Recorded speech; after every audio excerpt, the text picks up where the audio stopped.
My name is Lara Wagner. I'm 37 years old, and for most of my life, I've been the person people describe as capable. Not impressive, not dramatic, just capable.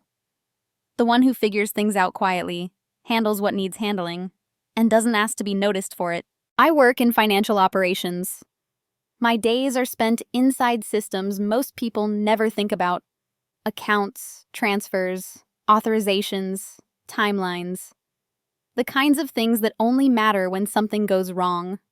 And maybe because of that, people often assume I'm unaffected by emotion, that I'm practical to the point of being untouched.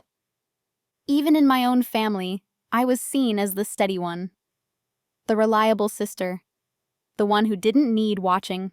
I was underestimated not because I was weak, but because I was calm. This story is about my brother, about how he drained my accounts and disappeared.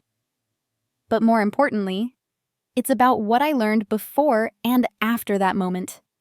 Because the real turning point wasn't the money vanishing. It was the realization that I had misunderstood who he was, and perhaps who I had been trained to be. I want to be clear about something up front. This isn't a story about rage, revenge, or dramatic justice. There's no shouting match, no triumphant exposure, no moment where everyone claps because the truth finally comes out. What happened unfolded quietly, methodically, almost politely, and that's what made it so hard to see while it was happening. For a long time, I believed that staying silent was the same as being strong, that absorbing inconvenience, smoothing conflict, and not making things awkward was a form of maturity. I believed that trust, especially family trust, didn't need constant verification. You just gave it, and that was proof of love. I was wrong. Over the course of this story, I'll talk about how small permissions became large vulnerabilities, how patterns that didn't look dangerous on their own formed something much darker when viewed together, and how the moment I learned my brother's dark side wasn't explosive or emotional, but deeply clarifying. I'll also talk about restraint, about the choice not to confront immediately. Not because I was afraid, but because I needed to understand the full shape of what I was dealing with. Silence in this story isn't absence. It's presence without announcement. If you're expecting a villain and a hero, you won't quite find them here. What you'll find instead is a slow shift, from trust to awareness, from familiarity to precision. You'll see how someone who was never seen as a threat learned the power of being underestimated, and what it costs to finally stop playing the role you were assigned. I'm telling this story honestly, not to settle scores, and not to ask for sympathy, but because there are people listening right now who are quietly carrying more than anyone realizes. People who think patience is protection. People who believe that being the reliable one means they are safe from being used. Before we go any further, I want to ask you something, gently and without judgment. Have you ever been so trusted to handle everything that no one noticed when someone crossed a line with you? For most of my life, I existed in my family as a function, not a person. I don't say that with bitterness. It took me years to even find the language for it. At the time, it just felt normal. Families settle into roles the way water settles into grooves, quietly, without discussion. And once those grooves exist, no one questions why things flow the way they do. I was the responsible one, the one who remembered deadlines, fixed paperwork, and handled logistics. If something needed to be organized, explained, or quietly corrected, it found its way to me. I didn't resist that role. In fact, I leaned into it. Being useful felt like being valued. Being reliable felt like being loved. My brother, on the other hand, was seen as complicated, charismatic, a little reckless, maybe misunderstood. He was the one people worried about, defended, and made excuses for. When he struggled, it became a family conversation. When I handled something without complaint, it barely registered. That contrast shaped everything. At family gatherings, people would ask him how he was doing, really doing.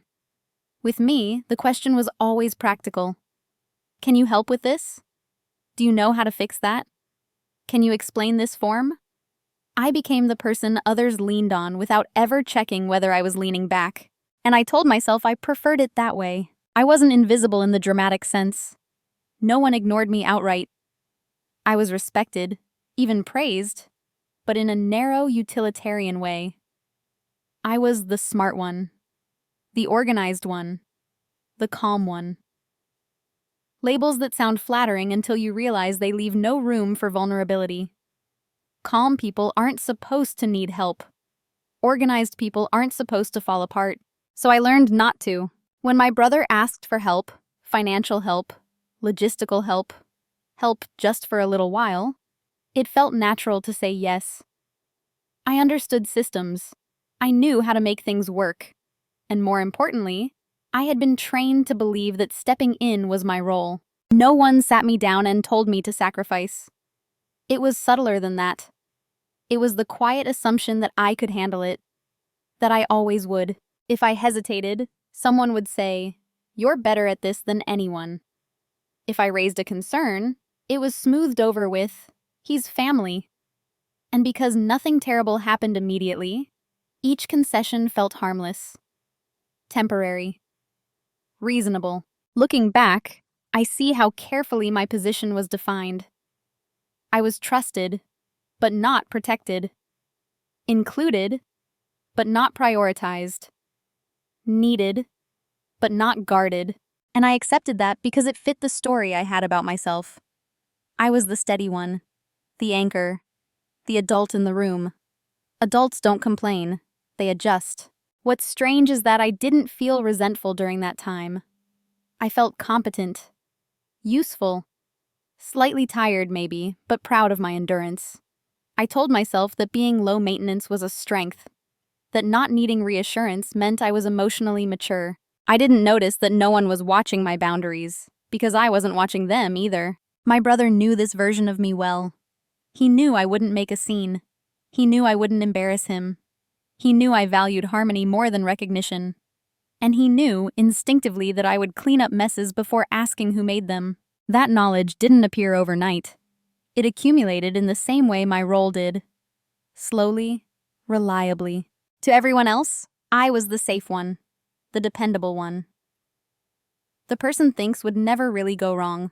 And because they believed that, no one questioned why I was always the one absorbing risk. Not them, not him, not even me. At least not yet. The first time something felt wrong, it was small enough that I almost dismissed it out of habit. It didn't involve a dramatic request or a sudden crisis. It was a casual assumption. One of those moments that slips past you because it arrives dressed as normal. My brother mentioned, almost offhandedly, that he needed temporary access to one of my accounts.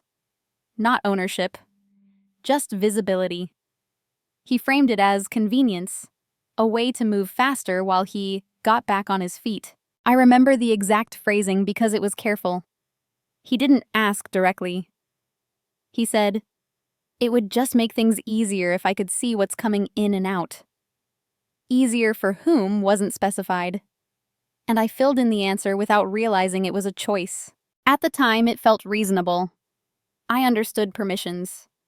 I knew the difference between access and control. And I trusted my own competence to monitor anything unusual.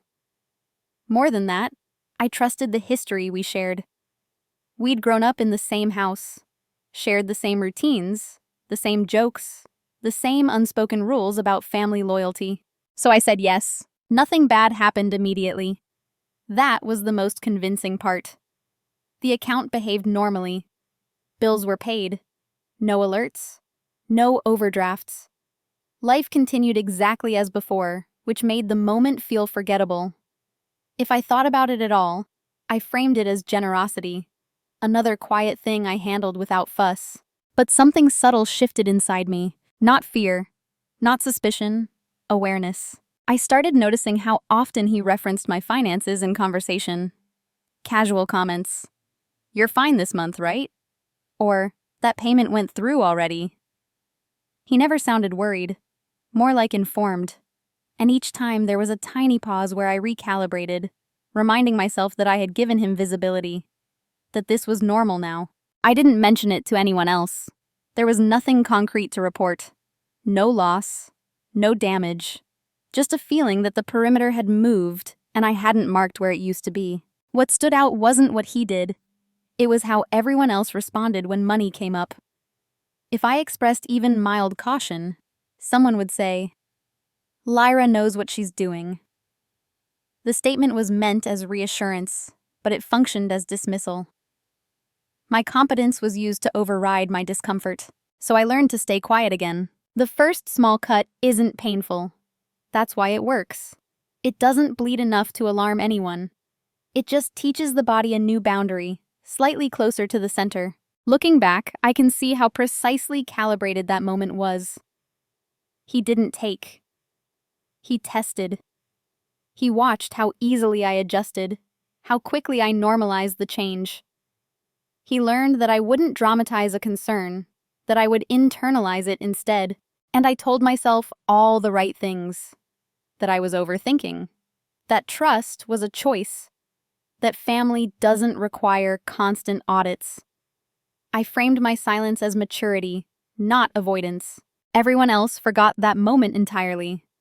For them, nothing had happened. For me, something had shifted, but I hadn't yet learned how to name it. Not yet. After that first small cut, nothing exploded. There was no immediate consequence, no clear line crossed that demanded a response. Instead, the new normal settled in quietly, the way fog does, thin at first, barely noticeable, until you realize the landscape has changed. My brother's access became an assumption rather than an exception. He spoke about my finances as if they were a shared resource, using we where there had once been you. "We'll be fine this month. We can move that around later." The language was subtle, but it mattered. Ownership was dissolving in conversation long before it disappeared in reality. I noticed it. I always noticed it. But noticing isn't the same as acting, especially when the cost of acting feels higher than the cost of enduring. Each time I considered pushing back, I ran through the same internal checklist. Was there proof? Had he technically done anything wrong? Would bringing it up create unnecessary tension? And the answer was always the same. Nothing concrete. Not yet. So I stayed quiet, telling myself I was being rational. Around us, the family dynamic reinforced that choice. My brother was still framed as the one who needed understanding. If he was stressed, people adjusted around him. If I was uncomfortable, it was invisible, because I didn't make it visible. When he made decisions that affected me without asking, they were described as practical, efficient. If I hesitated, someone would remind me that I was better with money anyway, as if that made my consent automatic. My skill set had become an open door. Disrespect, when it's normalized, rarely announces itself. It arrives disguised as familiarity, as efficiency, as trust. And because I had been trained to value harmony, I translated each overstep into something more palatable. "He's just stressed. He didn't mean it that way. It's temporary." I even adjusted my own behavior to accommodate the discomfort. I checked accounts more often, but quietly. I documented things, but privately. I reassured others that everything was fine, even when I wasn't entirely sure it was. That's the dangerous part of rationalization. It feels intelligent. It feels calm. It allows you to believe you're in control while slowly surrendering it. What I didn't realize at the time was that my silence was teaching him something. Each unchallenged assumption became data. Each swallowed objection became confirmation. He learned that he could move a little faster each time, cross a little further, without resistance. And because nothing catastrophic happened, everyone, including me, interpreted that as proof that the system was working. I was still functioning, bills were still paid, life still looked stable from the outside. So the cost felt abstract, theoretical, something I could deal with later if necessary. But later has a way of arriving fully formed, without asking whether you're ready. By the time I recognized that the pattern wasn't accidental, that it was directional, I had already participated in making it possible. Not through weakness, but through patience. Through the belief that endurance was the same as strength. It took me longer than I'd like to admit to understand this. Disrespect doesn't escalate because it's loud. It escalates because it's tolerated. And I had been tolerating it expertly. I didn't wake up one day and suddenly realize I had been assigned a role. It became clear in retrospect, the way you only notice the shape of a room after you've been living in it for years. My role was never discussed out loud. No one announced it. But everyone behaved as if it had always been understood. I was the stabilizer. When something went wrong, eyes shifted toward me. Not with concern, but with expectation. If there was confusion, I was supposed to clarify it. If there was tension, I was supposed to smooth it out. If there was risk, I was supposed to absorb it quietly so no one else had to. That role came with compliments that doubled as constraints. You're so level-headed. You don't get emotional like the rest of us. You always land on your feet. Each one sounded like praise. Each one subtly removed my right to object. Because stabilizers aren't supposed to destabilize, I started to see how consistently this played out. Decisions that affected me were made without my input, then delivered as updates rather than questions.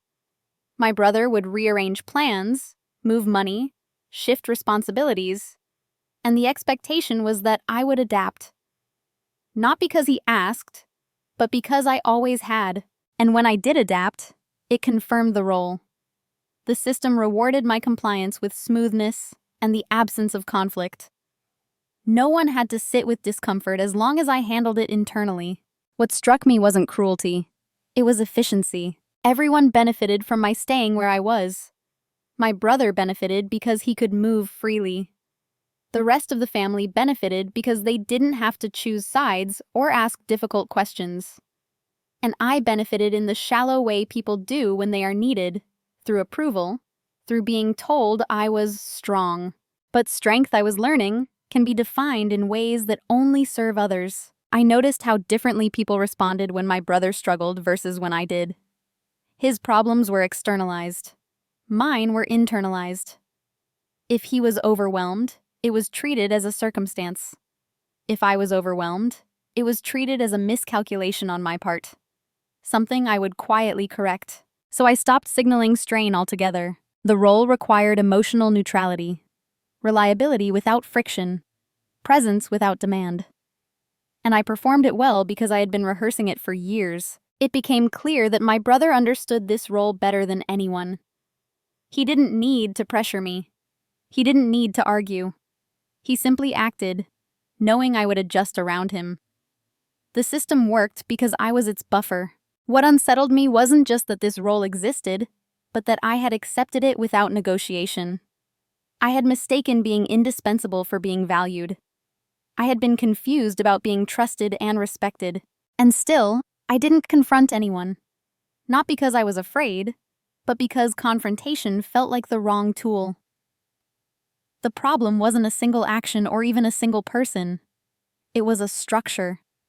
And structures don't collapse when you raise your voice. They collapse when you stop holding them up.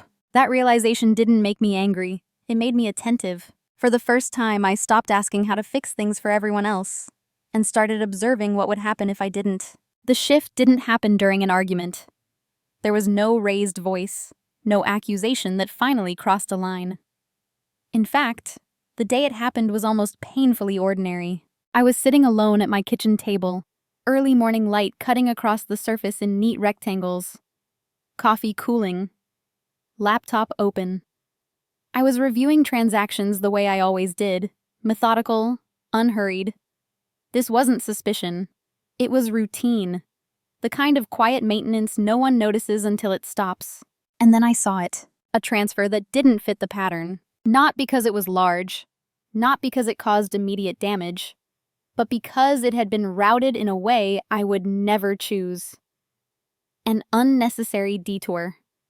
A step was added for no practical reason. It was subtle enough that someone less familiar with systems would have ignored it completely. But I don't ignore patterns. I stared at the screen longer than necessary, not because I was confused, but because I felt something rearrange internally. A calm click, like a lock engaging. This wasn't a mistake. That was the moment. Not panic, not anger, recognition. I pulled up older records. Slowly. Carefully. No rush. And as I moved backward through time, the picture sharpened. Small deviations. Repeated behaviors. Each is defensible on its own. Together, unmistakable.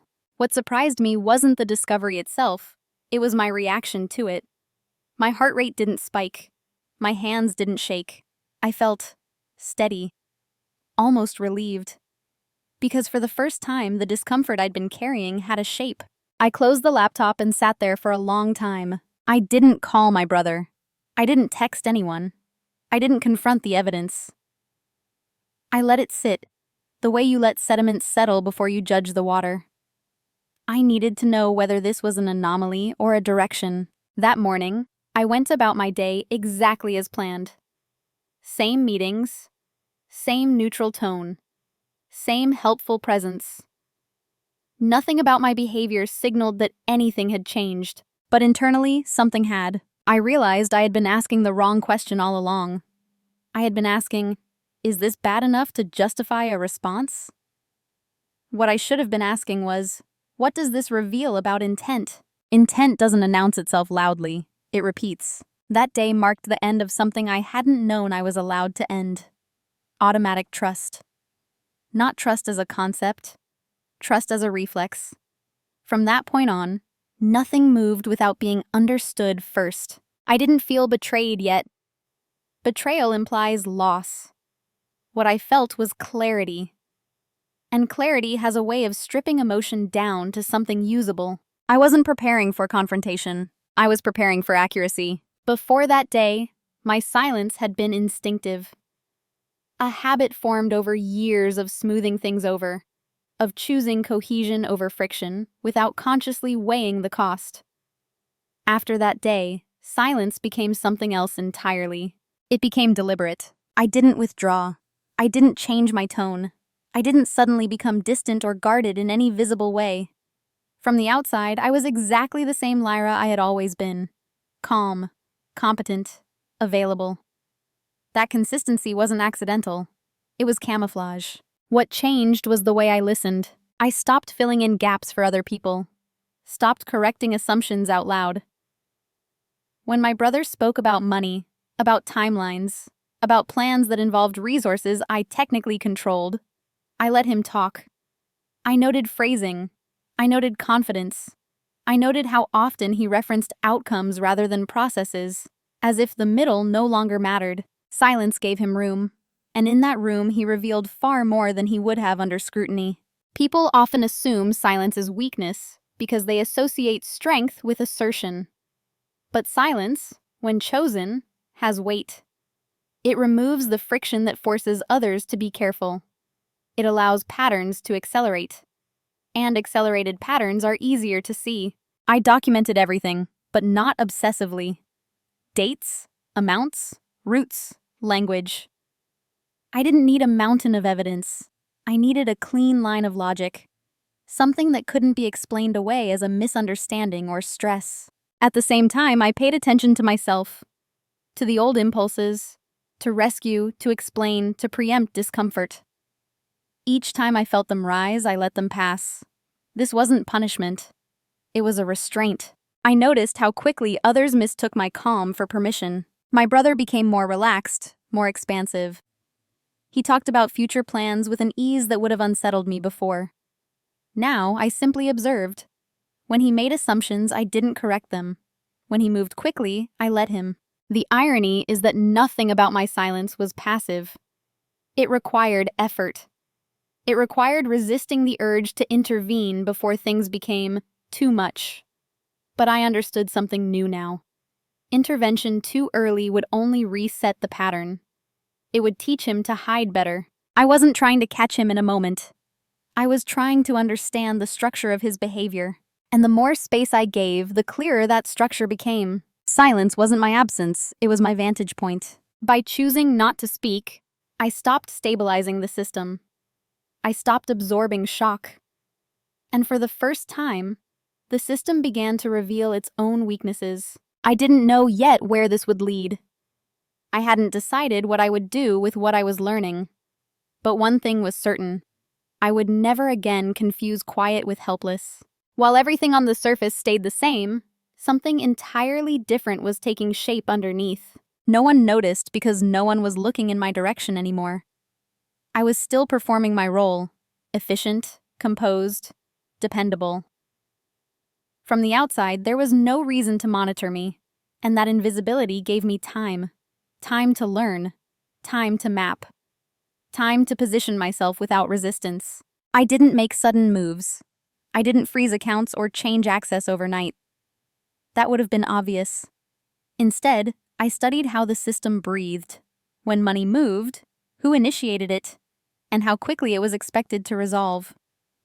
I watched which steps were automated and which relied on human trust.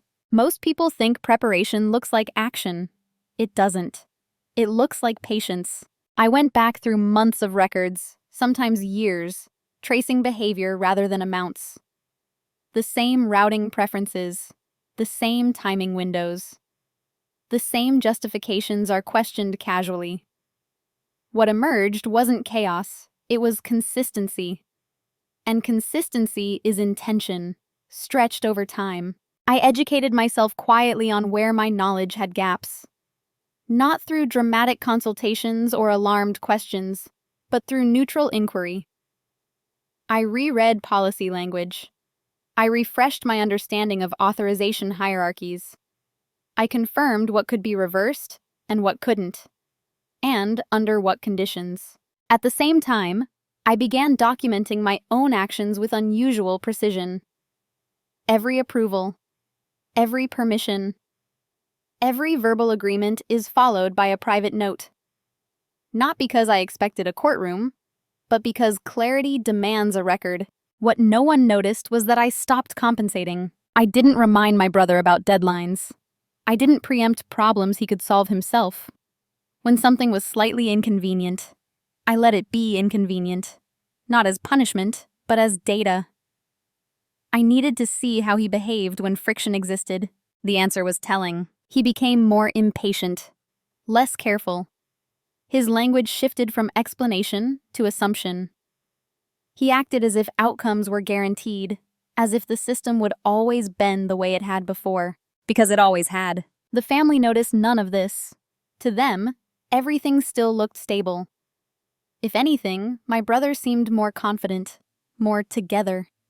And I was still the quiet one in the background, making sure nothing visibly broke. What they never noticed was that I was no longer protecting the flow. I was observing it. I didn't feel clever or triumphant during this phase. I felt focused, almost clinical. Emotion complicates observation, and I had learned how dangerous unexamined emotion could be. I wasn't waiting for something to happen. I was letting it happen. And in doing so, I was learning exactly how far things could go. Without interference, without correction, without the safety net I had always provided. That knowledge would matter later, more than they could possibly imagine. The reveal didn't arrive as a shock. By the time it fully surfaced, I had already felt its outline for weeks. What surprised me wasn't what I found, but how complete it was once I allowed myself to see it without softening the edges. I was alone when it came together. Late evening. The apartment was quiet in that way that makes your own thoughts sound louder. I had everything laid out, not physically, but mentally. Transactions, timing, language, behavior. Each piece had been observed separately. That night, I stopped separating them. I didn't rush. I recreated the sequence from the beginning, step by step, as if I were explaining it to someone who had no emotional investment at all. No brother, no family history, just actions and outcomes. Permissions granted, boundaries assumed, access widened, transfers routed, questions deflected. When viewed that way, the conclusion was unavoidable. This wasn't carelessness.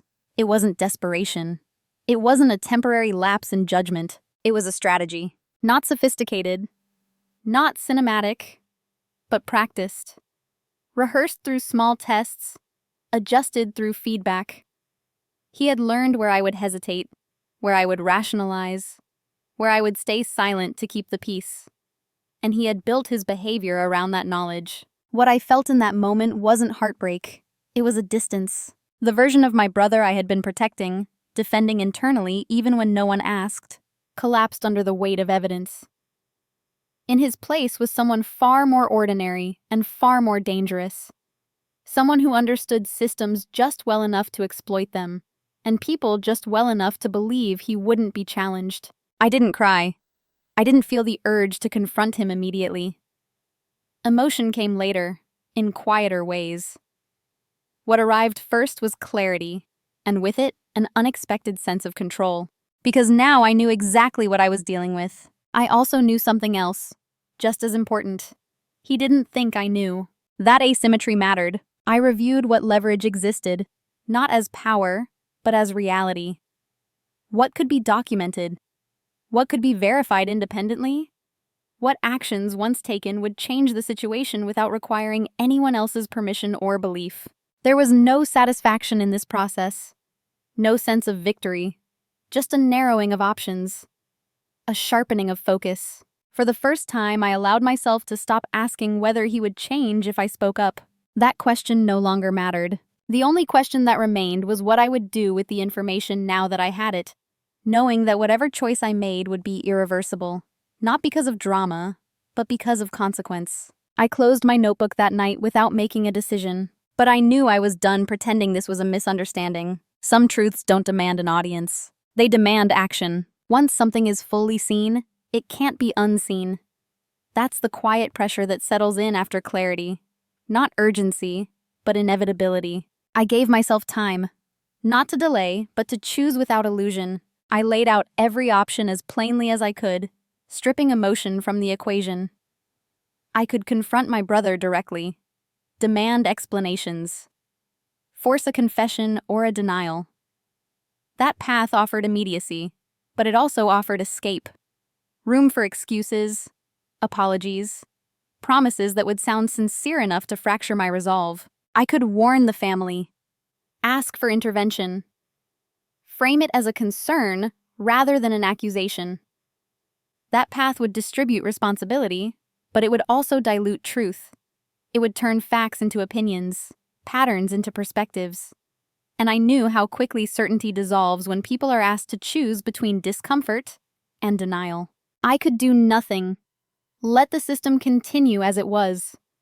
Absorb the loss as a private consequence of misplaced trust. That path would preserve peace on the surface, but it would cost something deeper. It would confirm, permanently, the role I had been assigned. Then there was the option I hadn't allowed myself to consider before. I could act quietly, precisely, in ways that didn't require permission or belief, in ways that acknowledged reality without dramatizing it. That option came with a cost. Once taken, there would be no easy return to normal.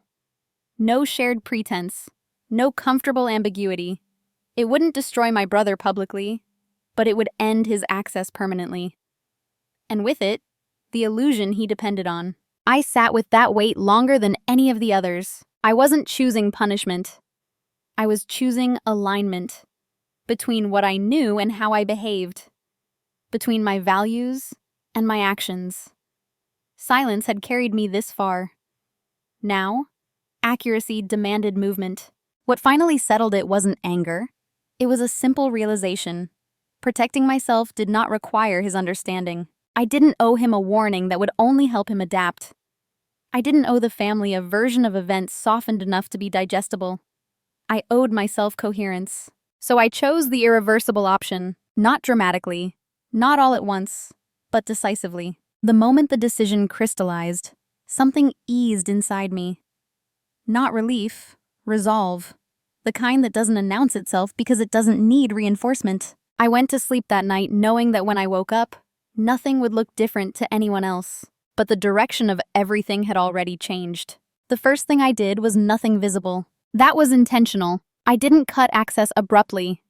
I didn't confront discrepancies. I didn't signal concern in my voice or my posture. From the outside, the system looked unchanged, and that illusion was important. Because movement attracts attention, and attention invites interference.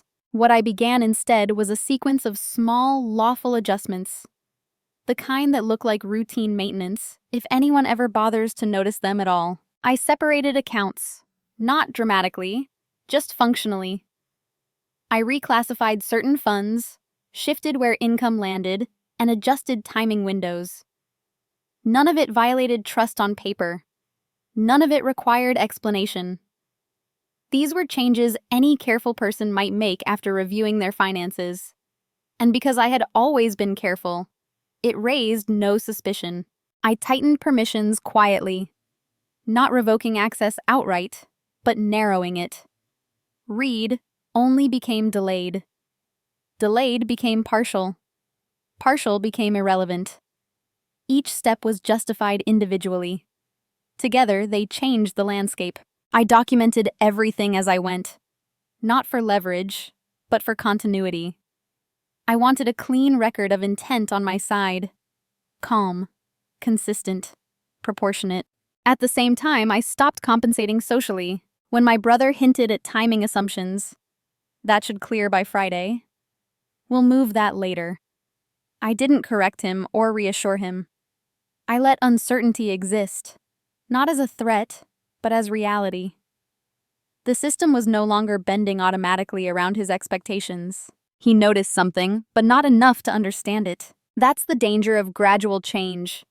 It's felt as inconvenience, not resistance.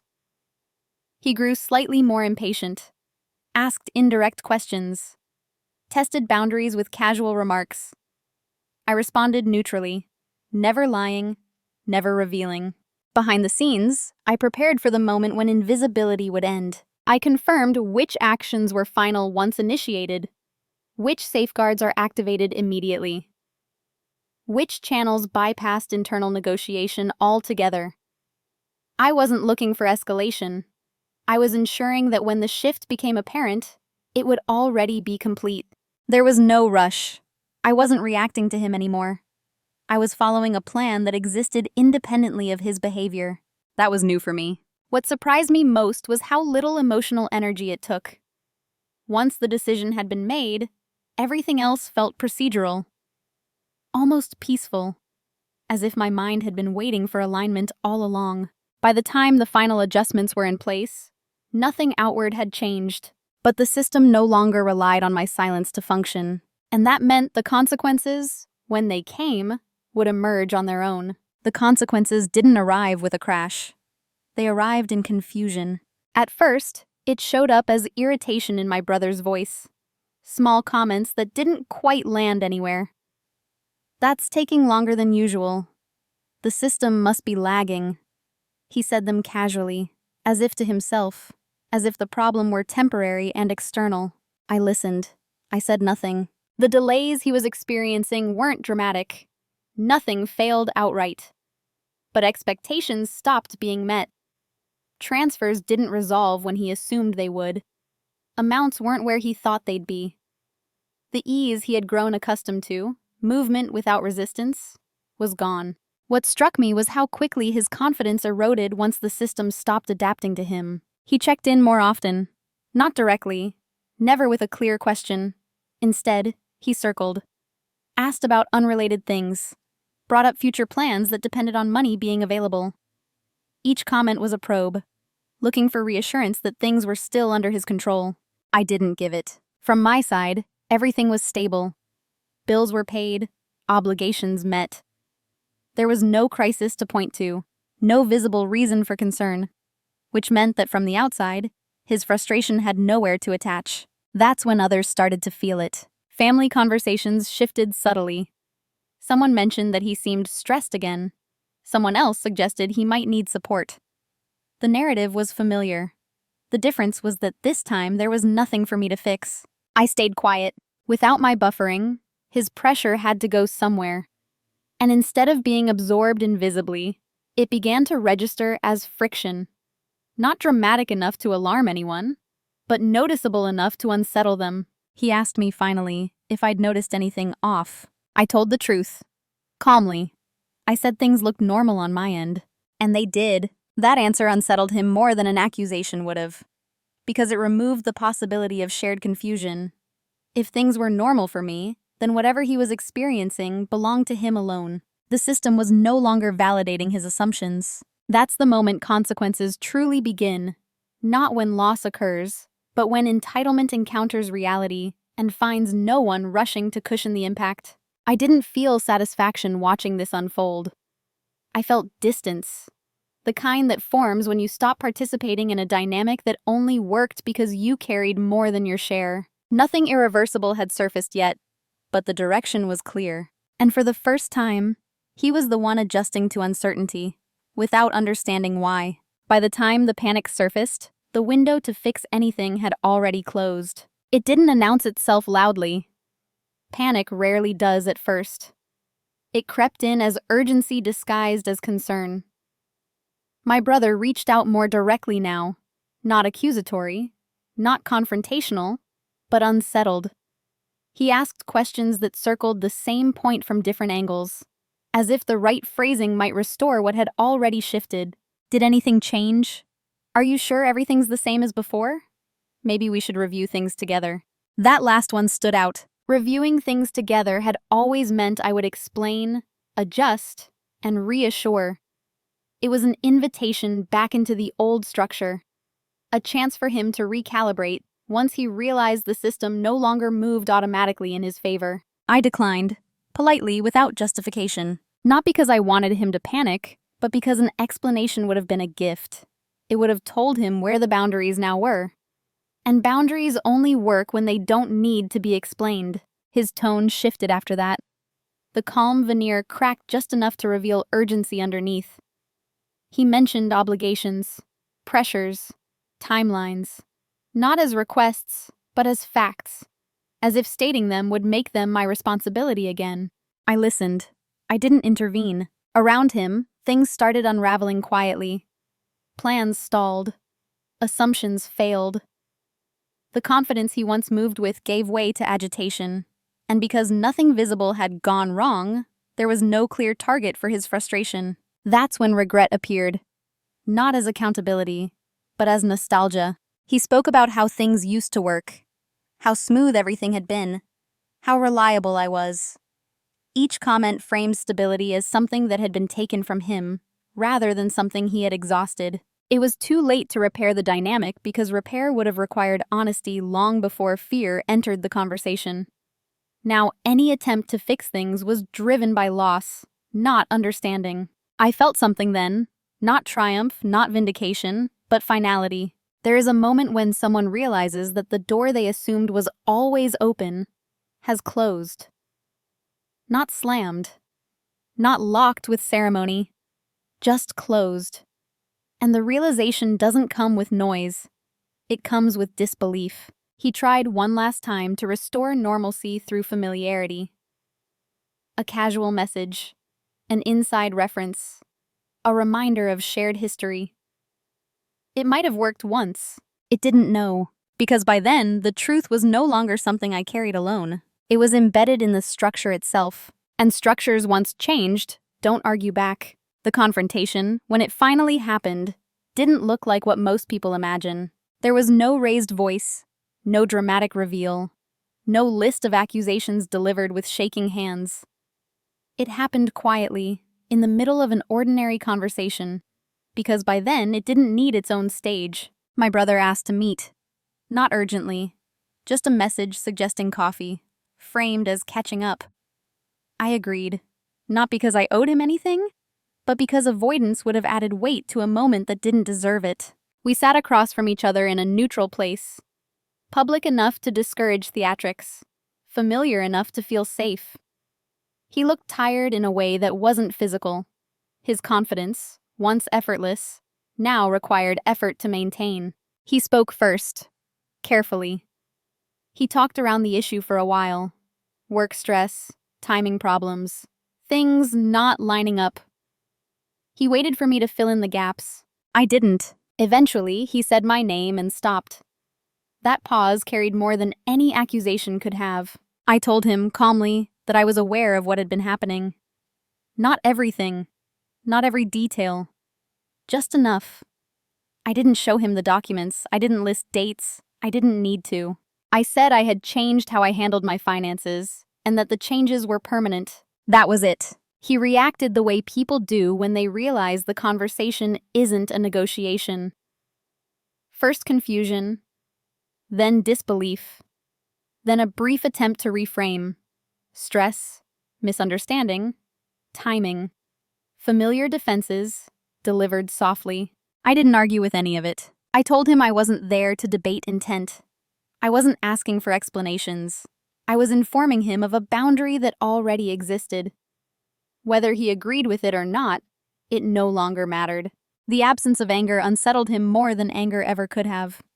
There was nothing to push against, no emotion to redirect, just a statement of fact. He asked if this meant we were done. I said no, not dramatically. I said it meant things were different now. Difference, I had learned, doesn't require hostility. We finished our coffee, talked briefly about neutral things, the weather, traffic, ordinary closure. When we stood to leave, there was no resolution, because resolution implies repair. This wasn't repaired. It was an acknowledgement. I walked away without feeling heavier or lighter, just intact. For the first time, I wasn't carrying both sides of the relationship by myself, and that was enough. What changed afterward wasn't loud or visible. There was no dramatic transformation, no reinvention announced to the world. From the outside, my life looks much the same. I still work quietly. I still keep my routines. I still move through the world without demanding attention. But internally, something fundamental has shifted. I no longer confuse calm with compliance. Before all of this, I thought strength meant endurance, absorbing strain without complaint, staying steady no matter how much weight was added. I thought dignity lived in patience, in not making things uncomfortable for other people. Now I understand that dignity also lives in limits. I am still reliable, still thoughtful, still capable. But those traits are no longer open access.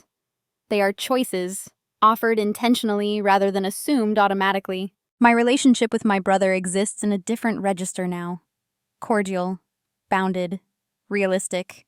There is no ongoing conflict, and no illusion of closeness that can be exploited. We speak when necessary. We don't revisit the past. What mattered was never the argument. It was the recalibration. More importantly, my relationship with myself has changed. I pay attention when something feels off, even if I can't immediately justify it with evidence. I don't rush to neutralize discomfort, just to restore harmony. And I no longer outsource my sense of safety to shared history or good intentions. Being underestimated no longer feels like a disadvantage. It's a form of freedom. People still see me as calm, as composed, as the one who has things handled. The difference is that now I know exactly what I'm handling and for whom. There is no bitterness in this version of me, no hunger to prove anything. Quiet dominance, I've learned, isn't about control over others. It's about alignment within yourself. When your actions match your understanding, there's nothing left to defend. I didn't lose my family. I didn't lose my values. I lost a role that no longer fit, and in doing so, I gained clarity. And clarity is sustainable. There's a temptation, when a story like this ends, to look for a lesson that feels sharp and satisfying. A rule you can repeat. A warning you can deliver with certainty. But the truth I walked away with isn't dramatic enough for that. It's quieter. And because it's quiet, it lasts. What happened between my brother and me wasn't just about money. The money was a vehicle, not the destination. The real issue was access. Who had it, who assumed it, and who was never taught to protect it. For a long time, I believed that being good meant being available. That loyalty meant flexibility. That love meant not keeping score. Those beliefs aren't wrong on their own. But when they're one-sided, they become vulnerabilities disguised as virtues. No one wakes up intending to cross a line all at once. Lines are crossed when they're not clearly drawn. When silence is mistaken for consent. When reliability is mistaken for permission. The hardest part of this experience wasn't the loss. It was accepted that clarity doesn't always come with apology or understanding. Sometimes, the most honest outcome is simply separation from a role that was slowly erasing you. I didn't punish my brother. I didn't humiliate him. I didn't expose him to anyone who didn't need to know. What I did was stop participating in a dynamic that only worked because I carried more than my share of the weight. And that was enough to change everything. If there's a takeaway here, it's this.